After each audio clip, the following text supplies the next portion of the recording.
Good evening, people. Okay, so it's me again. I want us all to see what is happening in this country, and I want us to have open eyes and sift through the facts, what's happening, what's going on. We must remember one thing. Jacob Zuma was the president of this country, right? And he obviously had a very big following to become the president of this country. So now this whole time the Zondo Commission continued, and we've seen everything. I followed quite a bit of it. And we actually saw Mr. Zuma point the finger to Johan Rupert.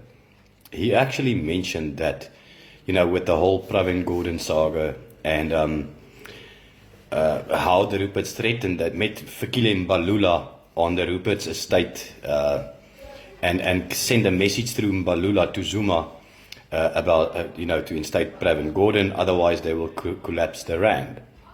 So, Zuma clearly said they did collapse the rand, and we all saw, obviously, the rand went to like 18 or something, I think close to 18.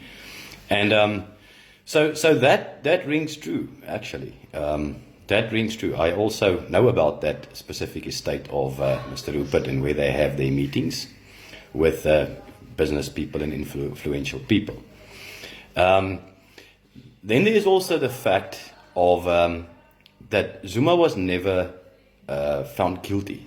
He was never found guilty. I mean, this entire Zondo Commission, they couldn't come forward with evidence to find him guilty and send him to jail. So, and after that statement he made, I kind of understand what he's saying, that these guys are very much in control, and he's not going to sit there or go to the commission any further. And, he referred to it as nonsense. He referred to it as it's a witch hunt and whatever. So I am not in any way saying that he's innocent of corruption or whatsoever. But what I am saying is he has not been found guilty to date. They haven't come forward with evidence and said, okay, he's guilty, he needs to go to jail or pay for it or whatever. So that to me is a big concern, because we see more and more protests or people coming together to fight for Zuma, and some of them are saying they'll fight with their lives. And so I understand that situation, but it's very serious. It's very serious. I would like to know, obviously, with this entire Zondo Commission, which is probably a bit of a scam as well, because some of the stuff came out like that Zuma mentioned. Why didn't they bring Johan Rupert in front of the Zondo Commission? Why not? I mean, there's allegations that he's really manipulating the state. So bring him in front of the Zondo Commission. I did release the videos and stuff of Mr. De Beer, who controls African economies and whatever. Bring him in front of the Zondo Commission. Let him explain to South Africa what transpired here. So they have that commission, and it's been extended for 3 months. Do it. But I'm afraid the time is very, very limited, because within 3 days Zuma will be locked up, or if he's not handed over, the instruction is clear. Then the police minister and the deputy police minister was instructed by the court to hand him over. So we might have a fight on our hands soon.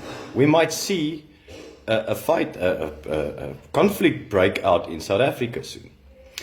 Then there's also the issue, the internal fighting currently going on within the Zulu nation itself, after the king's passing and the regent of the nation, his wife's passing, and with the new Zulu king, to be instated. That in itself is causing issues within the Zulu family, because some people are claiming that the new king is more politically aligned to this new cabal setup. And obviously others are saying he's a traditional king. I actually honestly hope he's a traditional king, because that will help save our country. But if he's not, we might have a serious issue very soon. So, please check out what's happening and what's going on. Keep your eyes open. Find the truth. It's out there. It's visible. I don't listen much to what the media say and portray their own opinions. It's all opinions. We need to see facts, people. We need to see facts. And everything I've said to date so far, I am willing and I'm able to follow it through, follow it up with facts. These things were physically said and these things physically happened. It's facts. It's not e-news, Johan Rupert controlled e-news opinions or narratives. And it's not, like I said, I did reach out to the media. I did reach out and I had no response on these allegations, which is on record and it's quite serious. And I can't understand why would they not be interested in such a story? Because they are controlled and they are owned. And some people asked me, about my surname. Obviously, people want to know who am I? Where do I come from? I'm a boer. I'm a boer. That's who I am. Luckily recently, like a week ago, one of my extended family members, the son of Professor Brian Gaybba, sent me a book that he wrote about the genealogy of the Gaybba surname. And we've been in South Africa from the early 1800s. Or that's the first recorded person that died on record anyhow. So possibly longer than that. There's a big gap from when they left Europe and came here. So possibly longer than that. So I'm a boer. And I stand up for my country and all its people. But I also stand up for my own people. That's been really. I want to ask this question actually to specifically Neil de Beer. To Neil de Beer, he goes on videos every day, and everybody that challenge or questions him, he goes like, "Where are you? Where were you? Where were you?" I'm asking him tonight, where were you when my people were murdered for 27 years and raped and maimed for 27 years? Where were you, Neil de Beer? You were making money. You and your cabal friends were making money out of this country, out of our suffering, out of our murder, out of our people's fear. You were making money. And that fear stops now. We don't fear anymore. And we definitely don't fear you. So never, ever, ever tell me again, we know who you are, and we know where you live, and you're going to get killed. Never, ever do that again. Because I know who you guys are as well. I know who you are. We all know who you are. Okay? None of them. Johan Rupert, where were you when my people got murdered and maimed and killed and raped? Where were you? Where were Oppenheimers? Where were they? The same people that milk this country in apartheid, right? That milk this country in apartheid. And still milk this country today with the black politician connections. Forget about the Guptas. That is small fry, people. That is small fry. Look at the real problem in this country. This real cabal with their Rothschild friends. And it's not conspiracy theories. It's fact. Rupert, Rothschild. They are in cahoots. Okay? George Soros. They all meet with these guys. Neil de Beer sits on the World Economic Forum with all these cabal people. So it's not conspiracy theory. This is real. And this will cause a war in our country if we do not act. I have today sent the affidavit to the Zondo Commission. And I will stand there and I will rip them apart. And I swear to God I will do that. I will rip them apart. Even those clever judges sitting there and playing games with this country and laughing. Ramaposa goes sits in Zondo and laughs at everything. It's not a joke, man. This country is ruined by you guys. And now you come with your new plan to save this country. Order out of chaos. Exactly how it's planned. And we will not stand by. We will not. I'm asking this country's people, black, white, colored, Indian, stand up to this cabal. Stand up to these politicians, because none of them, show me one of them that unites this country or the people. It's all division. And it's all for gain. It's all for gain. Tell me, Cyril Ramaposa must tell this country why it's so important, and he wants to, he spoke to us since he became president. How many times did he get involved in presidential actions? It's all about, he comes out once a month, talk to the country, and sometimes in the beginning we have to wait for him for 4 hours. We have to wait for him. The entire country sits here and wait for him. What arrogance. And then he comes out and, my fellow South Africans, he reads a statement like we are kindergarten children. That's what he does. And we all sit back and just like, oh, family meeting. This is not a joke anymore, people. Really. Our country is going down the drain. Every day, every single one of you see new corruption. It's so blatant and so overwhelming that you cannot concentrate on the one corruption. It cannot be investigated because the next day the new one pops up. And the day after another one pops up. So this is just wrong, man. This is just wrong. So I hope and I trust. I did point out the fact that Neil de Beer said Zuma knows exactly who killed Chris Hani. And I hoped that Zuma, and I still hope, that Jacob Zuma comes out and tell the story publicly. Because if he's honest to the public and he exposes this cabal and these politicians that are in cahoots, South Africans will understand. We will. All of us. We will understand. But do not go down. Do not go to jail for contempt of court. I mean, that is just... Think about it, people. Sending the previous president to court for contempt of court. I mean, that is just... It doesn't make sense, does it? And if he does go without putting up a fight or without... Then it raises even more questions. Unless, obviously, they want a fight. Unless, obviously, they want chaos in this country. Because I'm telling you, there's millions of Zuma supporters that are not going to sit back and watch this going down. While his family is calling for people to stand up. We must remember this. So I hope and trust South Africans will wake up for a change. And stop following blindly. And stop sitting and act as if everything is just okay in this country. Because it's not. It's not.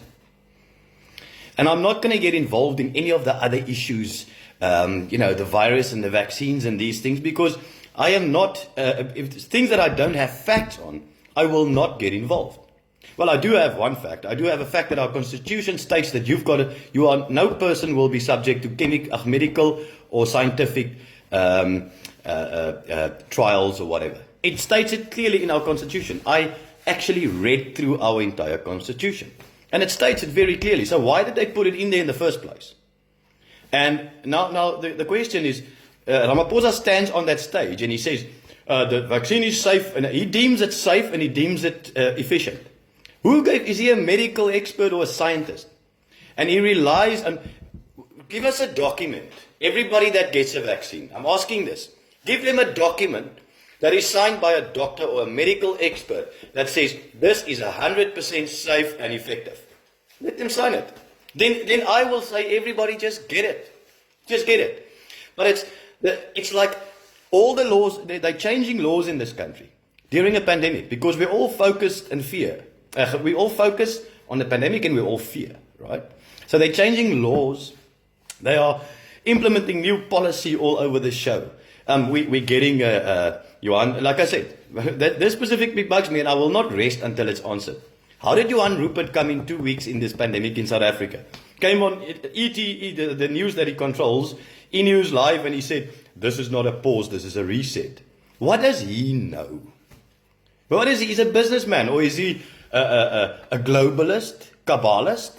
Or is he, what does he know?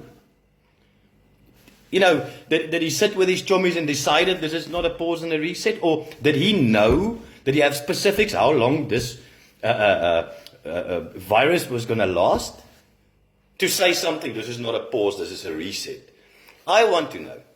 If none of other South Africans care, I care. Because I see millions of our people suffering. I see millions of our people sitting without jobs. The poor people in the restaurant industry, you know what? They sit without jobs for a second time. And remember, those are people living off scraps, living day to day. They don't have big saving accounts and backup money. It's people living day to day. And there's hundreds and hundreds of thousands of them. So explain to them why you can fill a bus full of people, or you can do other things, or you can fill a mall, but you cannot open a restaurant. Why? Explain that to them. Give us the reasons. Give us facts. Not bullshit anymore. I am really upset and I had enough. So I don't mind putting my face out here. I don't mind saying the things I'm saying. And I don't mind approaching the Zondo Commission with facts. I don't mind, because these things must be exposed. And these people must be exposed for this country to become free. And we need to declare our independence from this British European cabal. The same people I mentioned in the earlier videos. They are all bankers in Europe and UK connected with their businesses. It's a mess, man. They run our country and we have no say. We are treated like prisoners in our own country, and they roll out new laws. They run the Zondo Commission, our constitutional courts, like it's their tool. I'm sorry. Our Chief Justice in this country, Neil de Beer, told me, fact, it's on record.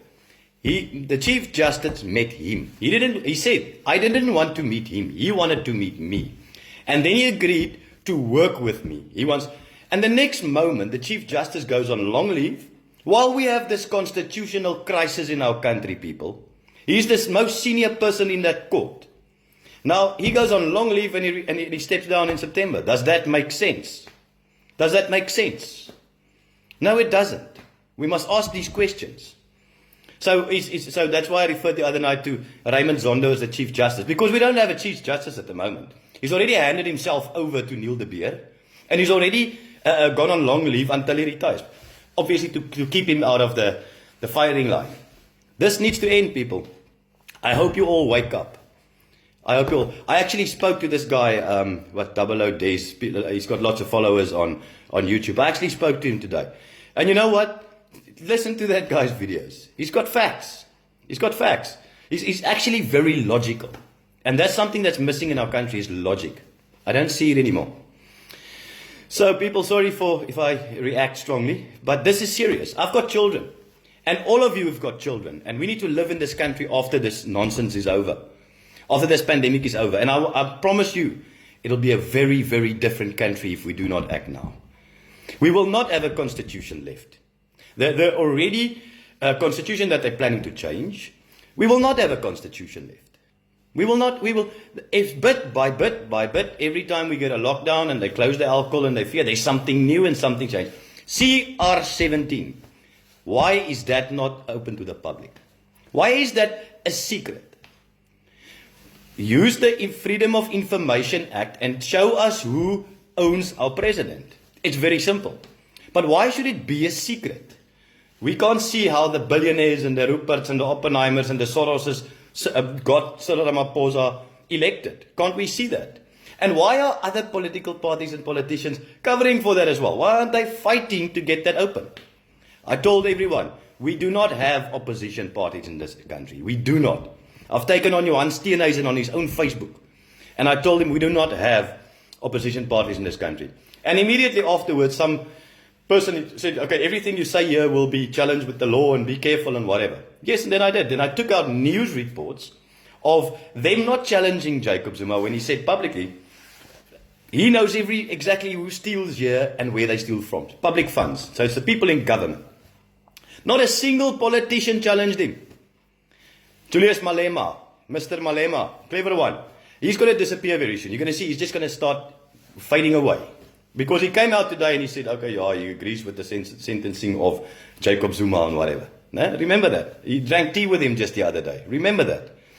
So, Julius Malema, he stated on E-News, Johan Rupert's channel, he stated on E-News, then they asked him, what is your thought about this statement by Mr. Zuma, that he knows exactly who in Parliament steals and where they're stealing from, public funds?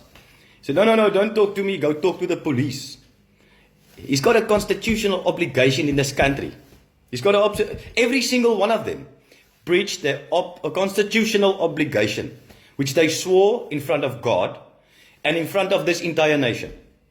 I asked, because now it shouldn't sound like it's only the black people, right? Because I asked the Freedom Front Plus leader while he was live on radio, talking all kinds of crap and whatever. Everything is just fine and okay.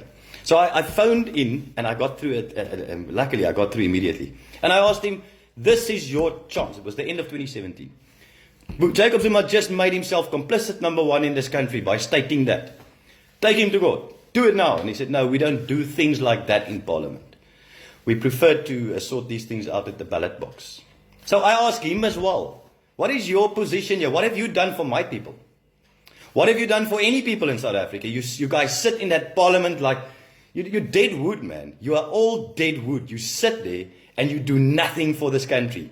The DA, think about this, the DA, from 97 until 2 years ago, they never mentioned a word about farm murders, a word. But suddenly, after the Black Monday protest, when most of South Africa shut down the country about farm murders, suddenly the DA turned around and like, farm murders, farm murders. Ach man, we're not stupid, man. We're not stupid. You guys are puppets. Okay, you play the narrative. It seems there's action you just follow. Just get more votes, just get more votes. Musimai Mani, DA leader, stepped down. Neil de Beer said very clearly, he works for a German business consortium. Right? His job is to go into the rural areas and prepare them for this independent election, direct elections. So it's all this cabal's play game, man. And we sit in South Africa and we act like everything is just fine. Are we stupid, South Africans? That is my question. White, black, colored, and Indian. Are we stupid? Because this is facts. Go check it out. You know, we tend to. I don't watch the news because it's negative. That's why you know nothing. That's why you know nothing. I don't get involved in politics. You've got children in this country, or you will have probably.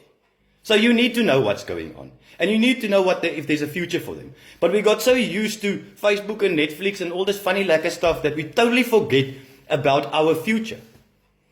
About this is our country, not theirs. This is not politicians' country.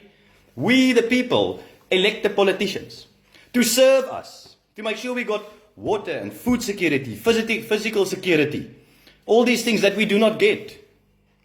I see all the. It's always interesting. I see this new CEO. I actually emailed him as well, the CEO of Eskom, because they screwed me around with my product, which I am very proud of. It's my dad's invention, and they screwed me around at Eskom. Right? They wanted to be corrupt. Buying it, I've got a distributor supplying it, but they're buying it through third parties, right?